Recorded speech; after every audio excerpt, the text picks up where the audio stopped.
दिल्ली के द्वारका इलाके का एक शांत अपार्टमेंट, जहां 21 अगस्त की सुबह 4:30 बजे एक अनजान सन्नाटा अचानक फोन की घंटी से टूटती है। देश के मिनिस्ट्री ऑफ डिफेंस में असिस्टेंट सेक्शन ऑफिसर के पद पर तैनात एक 30 साल की काबिल होनहार ऑफिसर नाजिया अपने ही ससुराल के कमरे में संदिग्ध और बेजान हालत में पाई जाती है।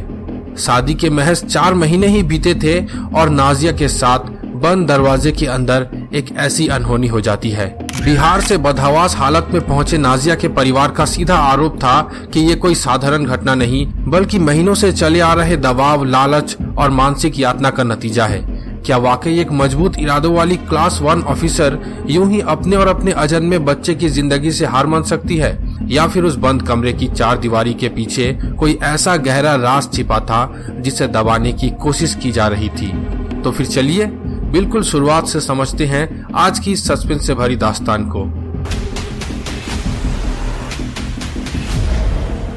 एक बेहद साधारण और मध्यम वर्गीय परिवार में जन्मी नाजिया शुरू से ही आम बच्चों से बिल्कुल अलग थी। जिस उम्र में अक्सर लड़कियां सिर्फ सामान्य भविष्य के सपने देखती है, उस उम्र में नाजिया की आंखों में कुछ बड़ा, कुछ असाधारण करने का जुनून था। उनके पिता और भाइयों ने हमेशा उन्हें आगे बढ़ने की प्रेरणा दी और नाजिया ने भी अपनी पूरी ताकत पढ़ाई में झोंक दी।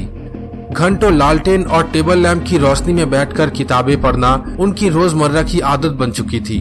परिवार की आर्थिक स्थिति कोई मजबूत नहीं थी, लेकिन नाजिया के हौसले इतने बुलंद थे कि कोई भी रुकावट उनके रास्ते को रोक नहीं पाई। उनकी कड़ी मेहनत और लगन का ही नतीजा था कि उन्होंने अपनी पहली ही कोशिश में बेहद कठिन माने जाने वाली प्रतियोगी परीक्षा पास की और इनकम टैक्स डिपार्टमेंट में अपनी जगह बनाकर पूरे इलाके का नाम रोशन कर दिया। पूरे गांव और रिश्तेदारी में नाजिया की इस कामयाबी की मिसालें दी जाने लगी, लेकिन नाजिया का लक्ष्य यही खत्म नहीं हुआ। वो अपने मुकाम को और ऊंचा ले जाना चाहती थी। दिन में नौकरी की जिम्मेदारियां निभाना और रात में फिर से कड़ी इम्तिहान यानी कंबाइंड ग्रेजुएट लेवल की पढ़ाई करना उनका डेली रूटीन बन चुका था। नाजिया ने एक बार फिर अपनी काबिलियत का लोहा मनवाया और देश की सबसे कठिन परीक्षाओं में शानदार रैंक हासिल करके मिनिस्ट्री ऑफ डिफेंस यानी रक्षा मंत्रालय में असिस्टेंट सेक्शन ऑफिसर के पद पर चुनी गई। ये वही रक्षा मंत्रालय है जहां देश की संप्रभुता और सुरक्षा से जुड़े बेहद अहम और गोपनीय दस्तावेज तैयार होते हैं। नाजिया अपने ऑफिस में बेहद अनुशासित, समझदार और जिम्मेदार ऑफिसर के रूप में पहचानी जाने लगी। वो हर सुबह मुस्कुराते हुए अपने दफ्तर निकलती और अपने काम को पूरी निष्ठा से अंजाम देती और शाम को घर आकर अपने परिवार से लंबी बातें करती। वो अपने भाइयों की सबसे लाडली थी और अपनी माँ की सबसे गहरी राजदार भी थी। जब नाजिया अपने करियर के सबसे बेहतरीन मुकाम पर पहुंच गई, तो परिवार ने उनके लिए एक अच्छे जीवन साथी की तलाश शुरू की। परिवार चाहता था कि नाजिया जैसी समझदार और आत्मनिर्भर लड़की को एक ऐसा जीवन साथी मिले जो उसकी कामयाबी की कद्र करे। तभी रिश्ता आया दिल्ली के द्वारका इलाके में रहने वाले अमजद अली खान के परिवार से। पहली नजर में ये रिश्ता हर किसी को बिल्कुल परफेक्ट लगा। अमजद का परिवार दिल्ली के वेल सेटल्ड और आर्थिक रूप से बेहद संपन्न परिवारों में से गिना जाता था। उनके परिवार का बैकग्राउंड पुलिस और प्रशासन महकमे से जुड़ा हुआ था, जिसके चलते समाज में उनका काफी दबदबा और रसूख माना जाता था। पैसों की कोई कमी नहीं थी और लड़का भी दिल्ली के एक पॉश इलाके में सेटल था। नाजिया के परिवार को लगा कि देश के रक्षा मंत्रालय में काम करने वाली उनकी होनहार बेटी के लिए इससे बेहतर रिश्ता और कोई नहीं मिल सकता। दोनों परिवारों की रजामंदी के बाद 11 अप्रैल को दिल्ली में दोनों की शादी बेहद धूमधाम और खुशी के माहौल में संपन्न हुई। शादी में नाजिया के परिवार ने अपनी हैसियत से बढ़कर हर रस्म को पूरा किया ताकि उनकी बेटी का आने वाला कल खुशहाल रहे। शादी के बाद नाजिया दिल्ली के द्वारका स्थित अपने ससुराल में रहने लगी। शुरुआती दिनों में सब कुछ बहुत सामान्य और सुखद लग रहा था। नाजिया अपनी सरकारी नौकरी की जिम्मेदारियों को भी बखूबी संभाल रही थी और ससुराल में नए रिश्तों को भी दिल से अपनाने की पूरी कोशिश कर रही थी। कुछ ही हफ्तों बाद जब घर में ये खुशखबरी आई कि नाजिया 3 महीने की प्रेग्नेंट है, तो नाजिया की खुशियों का कोई ठिकाना नहीं रहा। वो माँ बनने के इस नए एहसास को लेकर बेहद उत्साहित थी और एक नन्हे मेहमान के स्वागत के लिए अपने भविष्य के सपने बुनने लगी थी। लेकिन बाहर से जितनी खूबसूरत और परफेक्ट ये जिंदगी दिख रही थी, असल में वैसा नहीं था। उस 4 दीवारी के अंदर धीरे धीरे एक अजीब माहौल अपनी जड़ें जमा रही थी। शादी की चमक धमक जैसे जैसे फीकी पड़ी, उस घर के अंदर का माहौल बहुत तेजी से बदलने लगा। नाजिया के परिवार के मुताबिक रिश्ते की शुरुआत में जो परिवार बेहद सुलझा हुआ और आधुनिक नजर आ रहा था, उनके अंदर से एक अजीब तरह के लालच और गैरवाजिब उम्मीदों की परतें खुलने लगी थी। असल में शादी के समय ही लड़के वालों की तरफ से कुछ बेहद महंगी फरमाइशें रखी गई थी, जैसे करीब 60,000 रुपए की ब्रांडेड घड़ी और 17,000 के जूते। उस वक्त लड़की के परिवार ने इसे शादी का उत्साह समझकर नजरअंदाज कर दिया और बिना किसी शिकायत के सब कुछ पूरा किया। लेकिन शादी के बाद पति का यह डिमांडिंग नेचर और भी तीखा हो गया। ससुराल पक्ष को शायद ये बात हजम नहीं हो रही थी कि नाजिया खुद एक स्वतंत्र, समझदार और क्लास 1 सरकारी अफसर है जो अपने आत्मसम्मान से कभी भी समझौता नहीं करती थी। नाजिया के साथ घर के अंदर लगातार मानसिक खिंचाव और इमोशनल तनाव का माहौल बनाया जाने लगा। प्रेगनेंसी के उन बेहद नाजुक और शुरुआती महीनों में जब एक महिला को सबसे ज्यादा शारीरिक आराम, मेडिकल केयर और अपने लाइफ पार्टनर के इमोशनल सपोर्ट की जरूरत होती है, उस वक्त नाजिया को लगातार तानों, उपेक्षा और झगड़ों का सामना करना पड़ रहा था। नौकरी की थकान और प्रेगनेंसी की शारीरिक परेशानियों के बीच जब नाजिया घर लौटती तो उन्हें सुकून के बजाय मानसिक दबाव का सामना करना पड़ता। नाजिया अपनी ये पीड़ा किसी बाहरी इंसान को साझा नहीं कर पाती थी, लेकिन वो अक्सर अपने मायके फोन करके घंटों अपनी माँ के सामने रोया करती थी। वो अपने माँ को बताती थी कि कैसे उनके साथ हर छोटी बातों पर बदसलूकी की जाती है, उनकी सेहत और इलाज को लेकर ससुराल में कोई गंभीरता नहीं दिखाई जाती और कैसे उन पर हर कदम पर मानसिक दबाव बनाया जाता है। लेकिन बिहार में बैठे परिवार को उस वक्त ये लगा कि शायद ये शादी के शुरुआती महीनों का सामान्य एडजस्टमेंट है। माता पिता और भाई नाजिया को समझाते रहे कि हर नई शादी में थोड़ा वक्त लगता है, धीरे धीरे सब ठीक हो जाएगा और दोनों के बीच समझदारी बन जाएगी। परिवार उसे हिम्मत बंधाता रहा और थोड़ा सब्र रखने की सलाह देता रहा, लेकिन उन्हें इस बात का जरा सा भी अंदाजा नहीं था कि नाजिया की ये फोन कॉल्स असल में कोई सामान्य शिकायतें नहीं, बल्कि ये गहराते हुए तूफान की वो आखिरी चेतावनी थी जिन्हें सही समय पर पूरा डिकोड नहीं किया जा सका। नाजिया हर दिन अपने फर्ज, अपनी नौकरी और अपने अजन्मे बच्चे के भविष्य के बीच संतुलन बनाने के लिए अकेले ही गहरी मानसिक संघर्ष झेल रही थी। फिर तारीख आती है 21 अगस्त। उस दिन शाम के वक्त द्वारका के उस फ्लैट में दोनों के बीच किसी बात को लेकर बहुत तीखी बहस होती है। इसके बाद जो कहानी पति अमजद द्वारा रखी गई वो बेहद अजीब और संदेहजनक थी। अमजद के बयानों के मुताबिक बहस के बाद नाजिया ने उसे एक कमरे में बाहर से बंद कर दिया और खुद दूसरे कमरे में चली गई। अमजद का दावा था कि उसे शक हुआ कि नाजिया कोई गलत कदम उठा सकती है, इसलिए उसने सीधे पुलिस या इमरजेंसी को कॉल करने के बजाय अपने मकान मालिक को फोन किया और बालकनी के रास्ते सीढ़ी मंगवाकर किसी तरह कमरे से बाहर निकला। अमजद का कहना था कि जब उसने खिड़की से झांक कर देखा तब तक बहुत देर हो चुकी थी और नाजिया की सांसें थम चुकी थी। अगले दिन सुबह 4:30 बजे बिहार में सो रहे नाजिया के पिता के फोन की घंटी बजती है। दूसरी तरफ नाजिया के ससुर थे, जिन्होंने बिना किसी भूमिका के बेहद सपाट और ठंडे लहजे में सिर्फ इतना कहा कि आपकी बेटी इस दुनिया में नहीं है। ये खबर सुनते ही परिवार के पैरों तले जमीन खिसक गई। जिस बेटी ने कुछ घंटों पहले ही अपनी माँ से बातें की थी, जो अपने होने वाले बच्चे के लिए सपने देख रही थी, वो अचानक इस तरह कैसे खामोश हो सकती थी। परिवार ने बिना एक पल गवाए तुरंत पहली फ्लाइट पकड़ी और दिल्ली के लिए रवाना हो गए। दिल्ली एयरपोर्ट पर उतरते ही भाई और पिता सीधे थाने और मोर्चरी की तरफ भागे, लेकिन वहां पहुंचते ही उनके सामने जो सच्चाई आई उसने उनके होश पूरी तरह उड़ा दिए। ससुराल का कोई भी सदस्य वहां मौजूद नहीं था। पति का फोन लगातार बंद आ रहा था और पुलिस की तरफ से भी उन्हें अपनी बेटी का चेहरा देखने के लिए घंटों कानूनी उलझनों में उलझाया जाने लगा। परिवार को समझ आ चुका था कि ये मामला उतना सीधा नहीं है जितना दिखाया जा रहा है, बल्कि इसके पीछे एक बहुत बड़ी लीपापोती और अनसुलझी मिस्ट्री छुपी हुई थी। उस वक्त करीब दोपहर के 3 बज रहे थे। तपती धूप में उनके जहन में सिर्फ एक ही बात घूम रही थी कि जो लाडली कुछ दिनों पहले तक रक्षा मंत्रालय के साउथ ब्लॉक जैसे सुरक्षित गलियारे में सिर उठाकर जाती थी, आज उसी दिल्ली की एक ठंडी मोर्चरी में खामोश पड़ी थी। जिस बेटी को महज 4 महीने पहले लाल जोड़े में विदा किया गया था, आज उसके आखिरी दीदार के लिए सिस्टम के सामने हाथ फैलाना पड़ रहा था। थाने के भीतर उन्हें सिर्फ कानूनी प्रक्रियाओं का जटिल चक्रव्यूह मिला। ड्यूटी ऑफिसर और केस के आईओ ने सपाट लहजे में कह दिया कि क्योंकि ये एक विवाहिता की संदिग्ध मौत का मामला है, इसलिए जब तक एसडीएम की मौजूदगी में पूरी इंक्वायरी और बयान दर्ज नहीं हो जाते, तब तक किसी को भी मोर्चरी के अंदर जाने की इजाजत नहीं मिलेगी। घंटों थाने के बरामदे में बिठाए रखने के बाद जब नाजिया के छोटे भाई को बयान दर्ज करने के लिए ले जाया गया तो एसडीएम की गैर मौजूदगी में कुर्सी पर तहसीलदार बैठे थे। उस बेबस भाई ने अपने बहन के साथ हुए अन्याय की दास्तां बयां की। उसने बताया कि कैसे एक क्लास 1 ऑफिसर को मानसिक रूप से तोड़ा जा रहा था, कैसे लगातार पैसों और फरमाइशों का दबाव बनाया जा रहा था और कैसे 3 महीने की प्रेगनेंसी के दौरान भी उसे जरूरी मेडिकल केयर तक नहीं दी गई। तहसीलदार ने परिवार को भरोसा दिलाया कि कानून सबके लिए बराबर है और इन बयानों के आधार पर पुलिस सख्त धाराओं में तुरंत एक्शन लेगी। लेकिन थाने की हकीकत इन आश्वासनों से बिल्कुल उलट थी।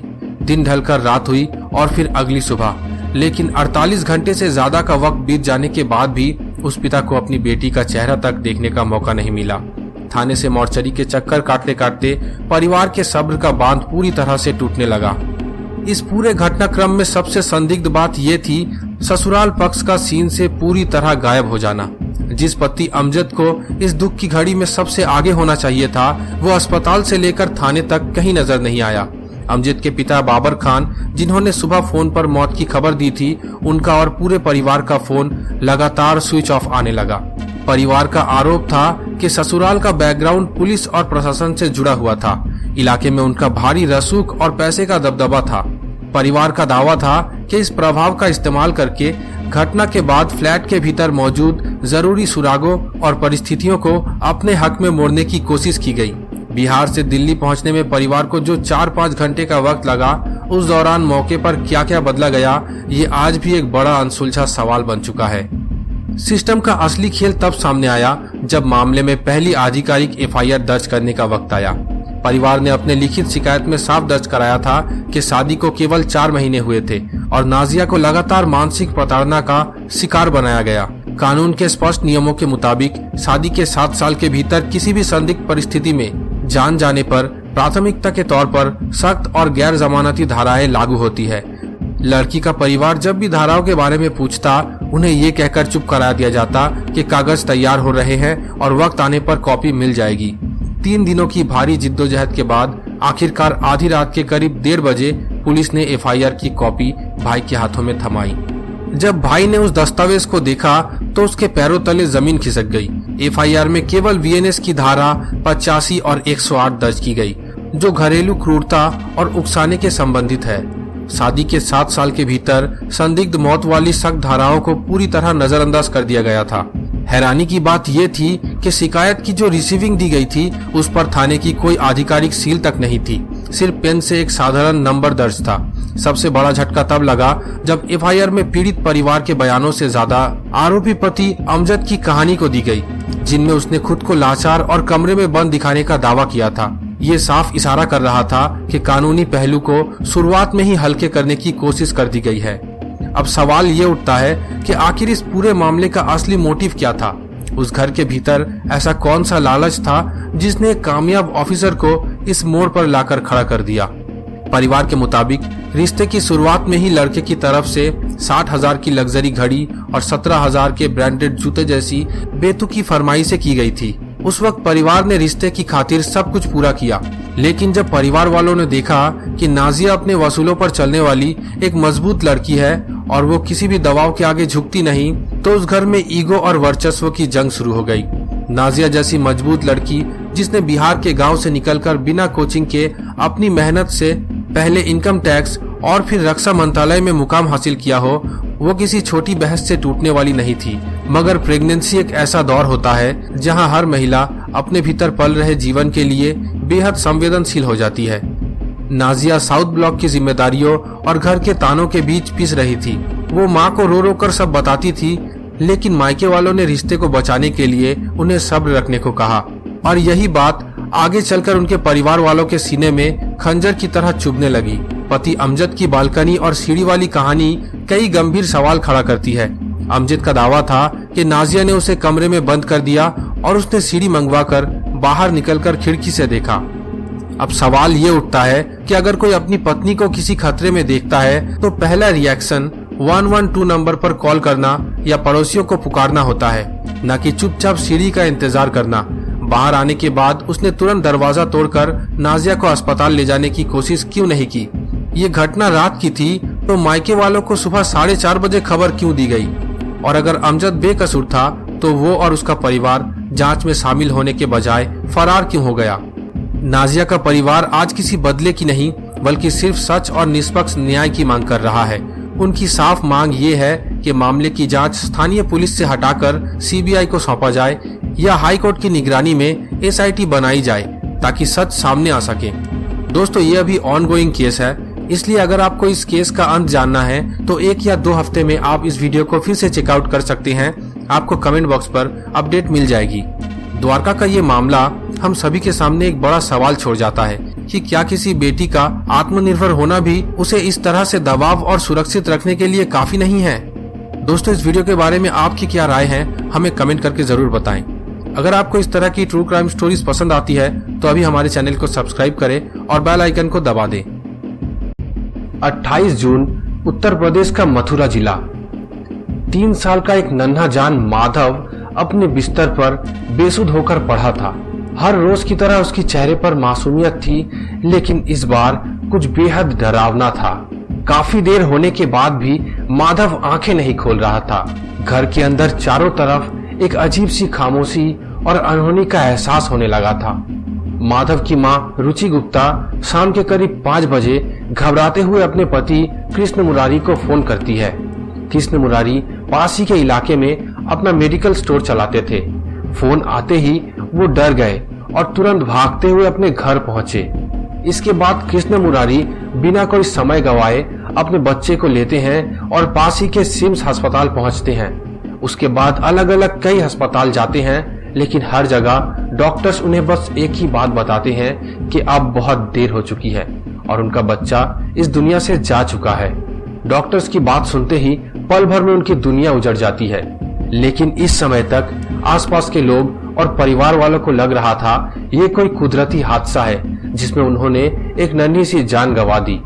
लेकिन इस घटना के 1 महीने बाद जुलाई के ढलते महीनों में कुछ ऐसा सीक्रेट सामने आता है जो आसपास के लोगों के साथ साथ पूरी दुनिया को हैरान करने के लिए काफी था।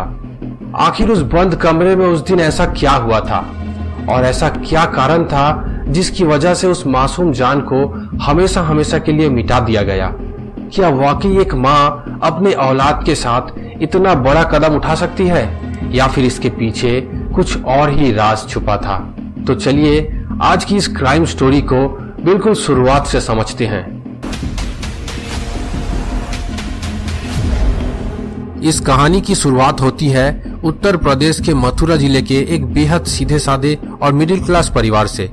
कृष्ण मुरारी, जो एक बेहद मेहनती और शांत जिम्मेदार इंसान है और मथुरा में अपना एक छोटा सा मेडिकल स्टोर चलाते थे। उनकी दिनचर्या बहुत ही सिंपल थी।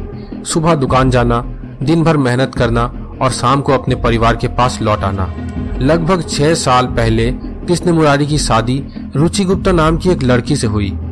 समाज और रिश्तेदार सभी की नजरों में ये एक बेहद खुशहाल, नॉर्मल और परफेक्ट फैमिली मानी जाती थी।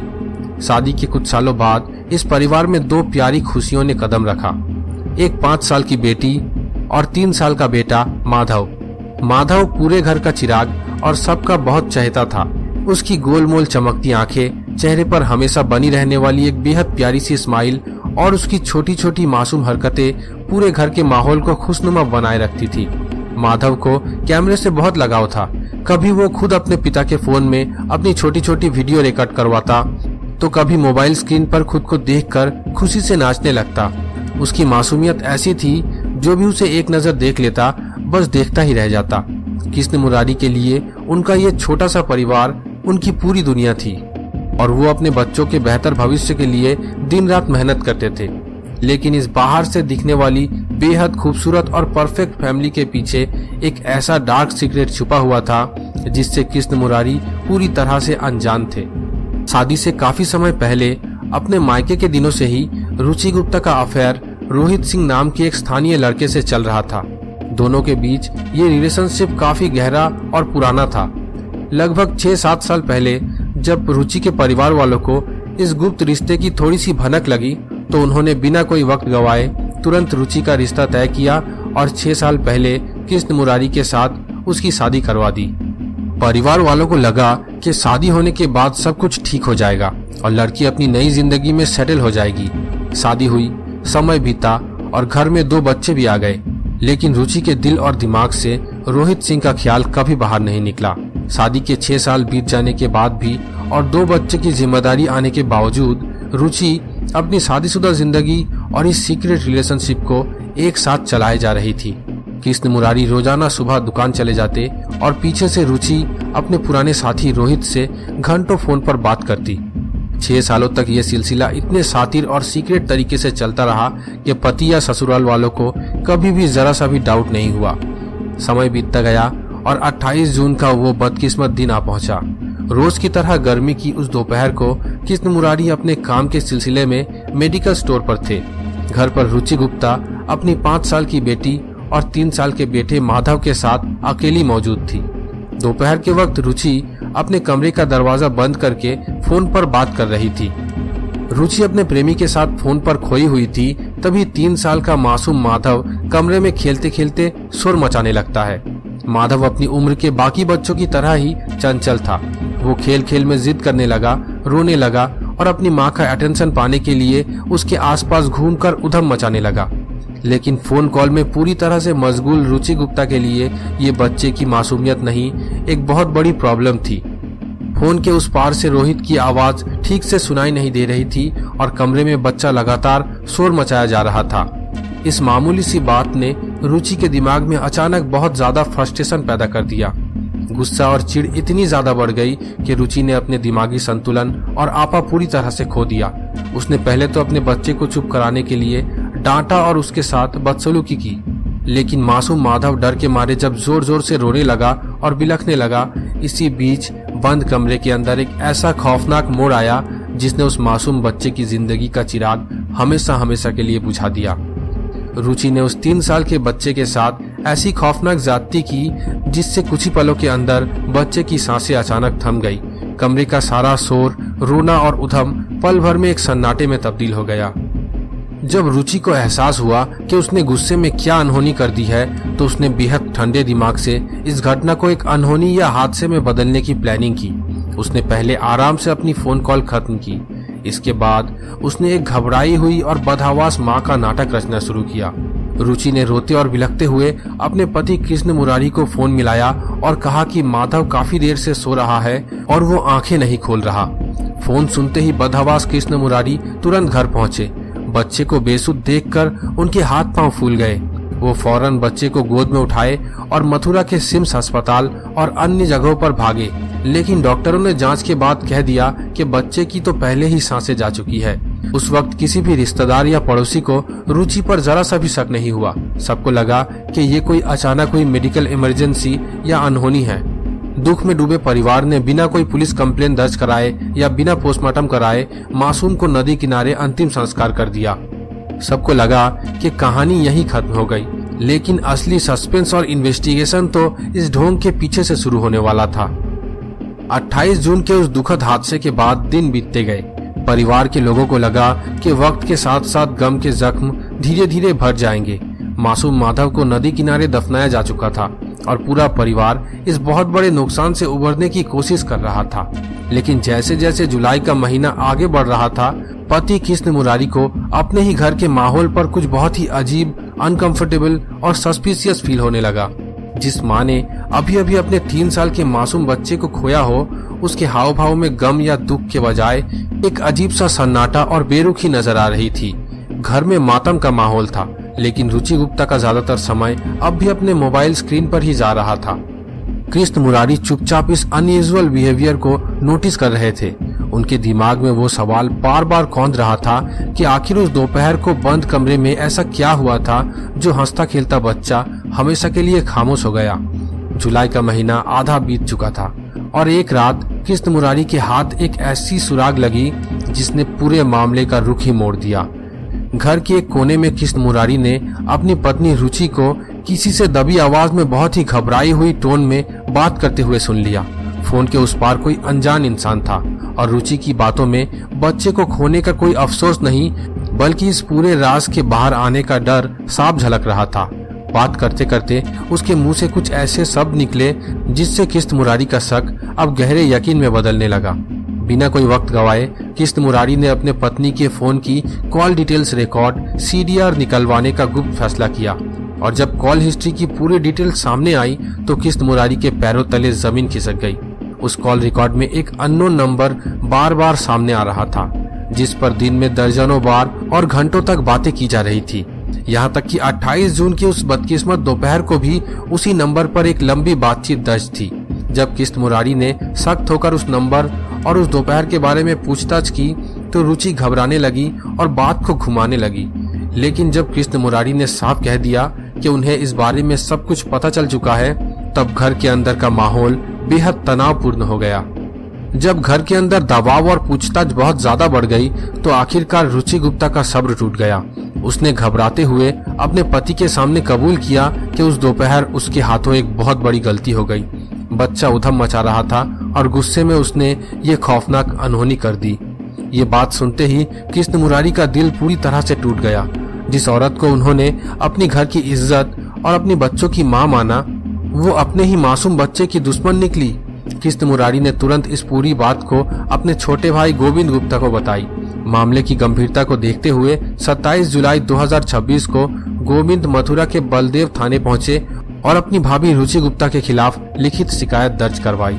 शिकायत मिलते ही बलदेव पुलिस तुरंत एक्शन में आई और छेली गांव पहुंचकर रुचि गुप्ता को पूछताछ के लिए हिरासत में ले लिया। पहले दिन की पूछताछ में रुचि ने बहुत ही शातिर तरीके से खुद को इनोसेंट दिखाने का नाटक किया, रोते हुए इसे एक अनजानी गलती या हादसा बताया। लेकिन अगले दिन जब पुलिस ने थोड़ी सख्ती दिखाई और CDR के ठोस सबूत रखे तो रुचि का सारा ड्रामा खत्म हो गया और उसने पुलिस के सामने पूरी सच्चाई उगल दी। जब पुलिस अधिकारियों ने रुचि गुप्ता से पूछताछ की आखिर उसने अपनी ही औलाद के साथ इतना खौफनाक कदम कैसे उठाया, तो जो मोटिव सामने आया उसने कानून के रखवालों को भी सन्न कर दिया। रुचि ने खुलासा किया कि उसका अफेयर शादी के 1 साल पहले से यानी पिछले 7 सालों से रोहित सिंह नाम के एक लड़के से चल रहा था। 6 साल पहले परिवार वालों को जब उसकी भनक लगी थी तो उन्होंने बिना देर किए रुचि की शादी किस्त मुरारी से करवा दी। लेकिन शादी होने और 2 बच्चे होने के बावजूद भी रुचि अपने इस सीक्रेट रिलेशनशिप से कभी बाहर नहीं निकल पाई। 28 जून की दोपहर जब कृष्ण मुरारी दुकान पर थे, रुचि घर पर रोहित से फोन पर बात कर रही थी। उसी वक्त 3 साल का मासूम माधव पास ही खेल रहा था और अपनी मां का अटेंशन पाने के लिए शोर मचा रहा था। फोन पर रोहित की आवाज ठीक से ना सुनाई देने पर रुचि बहुत फ्रस्ट्रेटेड हो जाती है। इस एक मामूली सी बात पर उसने अपना आपा खो दिया और उस मासूम पर गुस्सा निकाल दिया, जिससे हमेशा के लिए उसकी सांसें थम गई। सच सामने आने के बाद पुलिस के सामने सबसे बड़ी चैलेंज ये थी कि इस केस में लीगल एविडेंस कैसे जुटाए, क्योंकि बच्चे का अंतिम संस्कार बिना किसी पोस्टमार्टम के 1 महीने पहले ही कर दिया गया था। इसलिए पुलिस टीम ने SDM की मंजूरी ली और बच्चे के अवशेषों को कब्र से बाहर निकलवाया। इन अवशेषों को फॉरेंसिक और साइंटिफिक जांच के लिए लैब भेज दिया गया ताकि साबित हो सके कि बच्चे के साथ क्या हुआ था। कानून के जानकारों का मानना है कि कोर्ट में इस केस को साबित करना पुलिस के लिए आसान नहीं होगा, क्योंकि अगर आरोपी मां कोर्ट में अपने बयान से मुकर जाती है तो सिर्फ कॉल रिकॉर्ड्स या पुलिस के सामने दिया गया कबूलनामा सजा दिलाने के लिए काफी नहीं होता। पूरे केस का फैसला अब उस फॉरेंसिक रिपोर्ट और साइंटिफिक सबूतों पर टिका है। पति कृष्ण मुरारी का दिल इस धोखे और अपने मासूम बेटे को खोने के गम में पूरी तरह से टूट चुका है।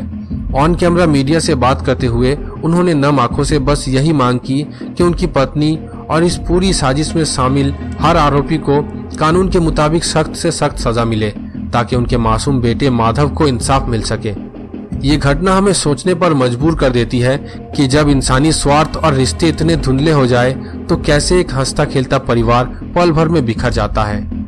दोस्तों, आज की इस क्राइम स्टोरी के बारे में आपकी क्या राय है, हमें कमेंट करके जरूर बताएं और इसी तरह की क्राइम से भरी वीडियोस देखने के लिए हमारे चैनल को अभी सब्सक्राइब करें। मिलते हैं अगली वीडियो में।